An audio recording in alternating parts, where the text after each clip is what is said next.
Shalom, kita jumpa kembali dalam Renungan Goshen Mata.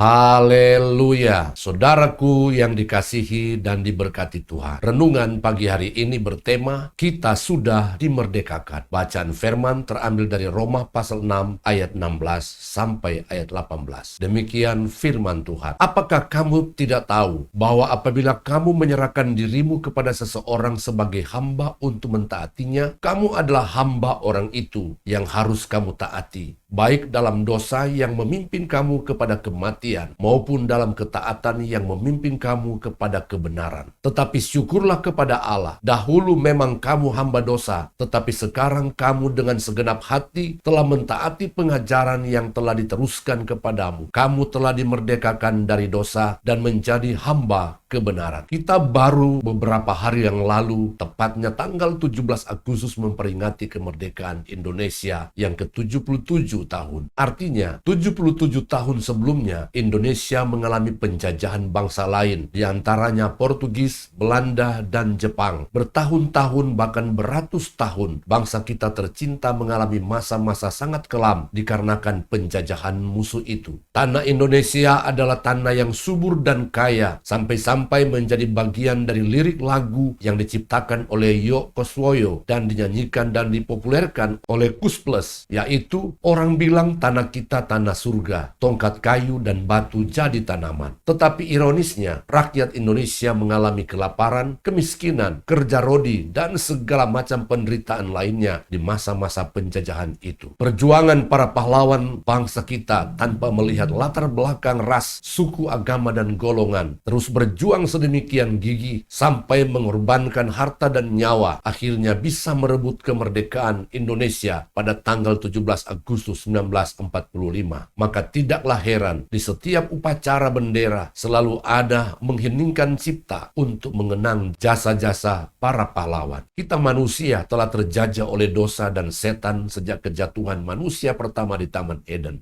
Dan akibat dari penjajahan dosa dan setan, hidup manusia benar-benar sangat menderita, menjadi terusir dan terpisah dengan Allah, harus mengalami penyakit dan kematian, harus menerima kutuk, dan yang lebih fatal lagi, manusia harus binasa. Tidak ada satu manusia pun yang bisa membebaskan dan meloloskan diri dari akibat cengkraman dosa dan setan. Rasul Paulus berusaha mencoba untuk membebaskan dirinya, tetapi ia gagal dan gagal. Bahkan Paulus berkata, saat ia ingin melakukan yang baik, justru yang jahatlah yang ia lakukan. Sampai-sampai ia pun berkata, aku manusia celaka, siapakah yang dapat membebaskan aku dari tubuh maut ini? Roma pasal 7 ayat 19 sampai ayat 24. Sebab bukan apa yang aku kehendaki, yaitu yang baik yang aku perbuat, melainkan apa yang tidak aku kehendaki, yaitu yang jahat yang aku perbuat. Jadi jika aku berbuat apa yang tidak aku kehendaki, maka bukan lagi aku yang memperbuatnya, tetapi dosa yang diam di dalam aku.